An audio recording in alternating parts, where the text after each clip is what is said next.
بسم اللہ الرحمن الرحیم۔ محترم ناظرین، السلام علیکم۔ مسجد نبوی میں ایک ستون کو ستون حنانہ کہا جاتا ہے۔ لفظ حنانہ کے معنی چیخ و پکار کرنے والے کے ہیں۔ مسجد نبوی کے اس ستون کو حنانہ کہنے کی وجہ یہ ہے کہ رسول اکرم صلی اللہ علیہ وآلہ وسلم کی حیات طیبہ میں یہاں ایک کھجور کا تنا ہوا کرتا تھا۔ نماز پڑھنے کے بعد رسول خدا اس تنے کا سہارا لے کر مسلمانوں سے خطاب کیا کرتے تھے۔ ایک مومن خاتون نماز کے لیے روزانہ مسجد میں آتی تھی۔ ایک دن اس خاتون نے حضرت سے کہا، یا رسول اللہ، آپ بوڑھے ہو چکے ہیں اور اب آپ نماز کے بعد کھڑے ہو کر خطبہ نہیں دے سکتے۔ میرا بیٹا بڑھئی ہے، اگر اجازت دیں تو وہ آپ کے لیے ممبر بنا دے گا اور آپ اس پر بیٹھ کر خطبہ دیا کریں گے۔ نبی اکرم صلی اللہ علیہ وآلہ وسلم نے اس کی پیشکش قبول فرمائی۔ عورت نے اپنے بیٹے سے کہا کہ وہ حضرت کا ممبر تیار کرے۔ اس نے آپ کے لیے ایک ممبر بنایا جس کی 3 سیڑھیاں تھیں۔ وہ بنا کر مسجد نبوی میں لے آیا اور حضرت کے خطبہ کی جگہ پر اسے رکھ دیا۔ جب اس دن نبی اکرم صلی اللہ علیہ وآلہ وسلم نماز سے فارغ ہوئے تو آپ ممبر کی طرف تشریف لائے۔ جب آپ ممبر کی طرف جا رہے تھے اور اس کھجور کے تنے کے قریب سے گزرے تو تنے سے رونے کی آواز بلند ہوئی، جسے تمام مسلمانوں نے سنا اور اس کے رونے سے حضرت خود بھی متاثر ہوئے۔ آپ نے اس تنے کو سینے سے لگایا جس سے وہ پرسکون ہو گیا۔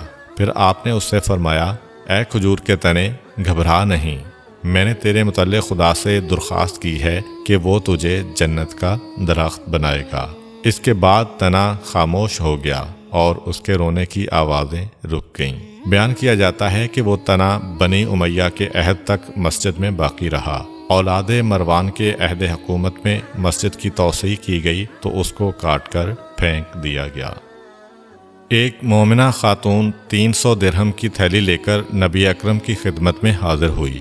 اس نے وہ رقم آپ کی نظر کی اور عرض کیا، یا رسول اللہ، یہ درہم فقراء میں تقسیم کر دیں۔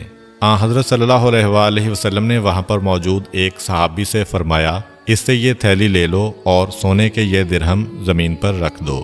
صحابی نے وہ تھیلی لی اور خاتون کے سامنے اسے انڈیلا تو اس میں سے سونے کے درہم زمین پر گرنے لگے۔ جب خاتون نے یہ منظر دیکھا تو وہ حیران رہ گئی اور اس نے کہا، یا رسول اللہ، میں تو اس تھیلی میں چاندی کے درہم ڈال کر لائی تھی، اب سونے کے درہم اس میں سے کیسے برآمد ہوئے؟ حضرت صلی اللہ علیہ وآلہ وسلم نے فرمایا، تعجب مت کرو، میں نے کہہ دیا کہ درہم سونے کے ہیں، اللہ تعالیٰ نے انہیں سونے میں تبدیل کر دیا۔ ایک مرتبہ ابو جہل اپنے ایک یہودی دوست کو ساتھ لے کر نبی اکرم صلی اللہ علیہ وآلہ وسلم کے پاس آیا اور بڑی بےہودگی سے کہا، محمد، تو کب تک ہمارے خداؤں کے خلاف جسارت آمیز باتیں کرتا رہے گا؟ اگر تو نے اپنی نبوت کے دلائل و معجزات پیش نہ کیے تو ہم تجھے قتل کر دیں گے۔ نبی اکرم صلی اللہ علیہ وآلہ وسلم نے فرمایا، جو کچھ تم چاہتے ہو عنقریب تمہیں دکھاؤں گا۔ ابو جہل نے اپنے یہودی ساتھی سے مشورہ کیا کہ بتاؤ محمد سے کس طرح کا معجزہ طلب کریں جس کے پیش کرنے سے یہ عاجز آ جائے۔ یہودی نے کہا، اگر تم نے زمین پر موجود کسی چیز کا معجزہ طلب کیا تو وہ اپنے جادو کے زور پر وہ معجزہ تمہیں دکھا دے گا۔ تم اس سے آسمانی معجزہ طلب کرو، کیونکہ آسمان پر جادو نہیں چل سکتا۔ ابو جہل نے کہا، محمد، اگر چاند کے 2 ٹکڑے کر دے تو ہم تجھ پر ایمان لائیں گے اور تیری بیعت کریں گے۔ نبی کریم نے ابو جہل سے وعدہ لیا۔ اس نے آپ سے پختہ وعدہ کیا۔ اس گفتگو کے دوران قریش کے 14 سرکردہ افراد بھی شریک تھے۔ انہوں نے بھی آپ سے یہی وعدہ کیا کہ اگر آپ نے چاند کے 2 حصے کر دیے تو ہم سب آپ پر ایمان لے آئیں گے۔ اس وقت جبریل امین خدا کی طرف سے آپ پر نازل ہوئے اور انہوں نے کہا کہ اللہ کہہ رہا ہے کہ ہم نے افلاک و نجوم کو آپ کے تابع کر دیا ہے، آپ جب چاہیں گے وہ آپ کے حکم کی تعمیل کریں گے۔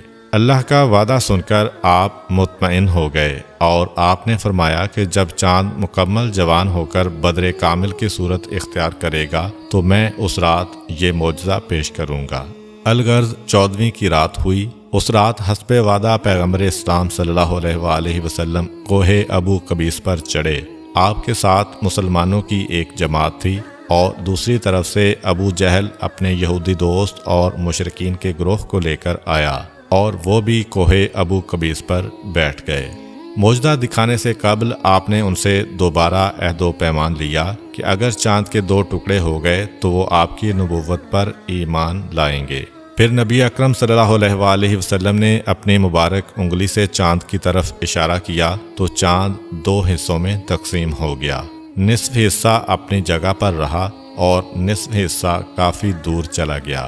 جبل حراء ان دونوں حصوں کے درمیان دکھائی دے رہا تھا۔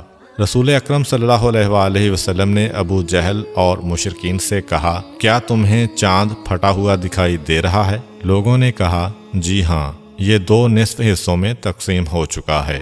اگر آپ نبی ہیں تو اشارہ کریں دونوں حصے یکجا ہو جائیں اور چاند اپنی پہلی حالت پر واپس آ جائے۔ آپ نے پھر انگلی کا اشارہ کیا تو دونوں ٹکڑے آپس میں مل گئے اور چاند ویسے دکھائی دینے لگا جیسے پہلے تھا۔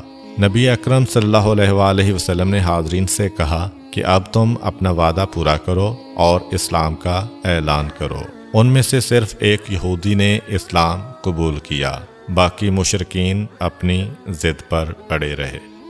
کفار و مشرکین کے مشترکہ لشکر کی یلغار روکنے کے لیے مسلمانوں نے مدینہ کے گرد خندق کھودنے کا فیصلہ کیا۔ اس وقت مسلمان غلہ کے لحاظ سے سخت تنگی میں مبتلا تھے۔ خندق کھودنے میں رسول خدا صلی اللہ علیہ وآلہ وسلم بھی صحابہ کے ساتھ شامل تھے اور ان سے بڑھ چڑھ کر آپ نے خندق کھودی تھی۔ خندق کھودی جا رہی تھی مگر حالت یہ تھی کہ 3 دن سے رسول خدا اور ان کے صحابہ نے کچھ نہیں کھایا تھا۔ حضرت جابر بن عبداللہ انصاری رضی اللہ تعالی عنہ کے گھر میں ایک بکری موجود تھی۔ جب انہوں نے دیکھا کہ رسول اکرم اور ان کے صحابہ بھوک سے بےتاب ہیں تو وہ آن حضرت کی خدمت میں حاضر ہوئے اور عرض کیا، یا رسول اللہ، میرے گھر میں ایک بکری موجود ہے، میں اس سے آپ کی دعوت کرنا چاہتا ہوں۔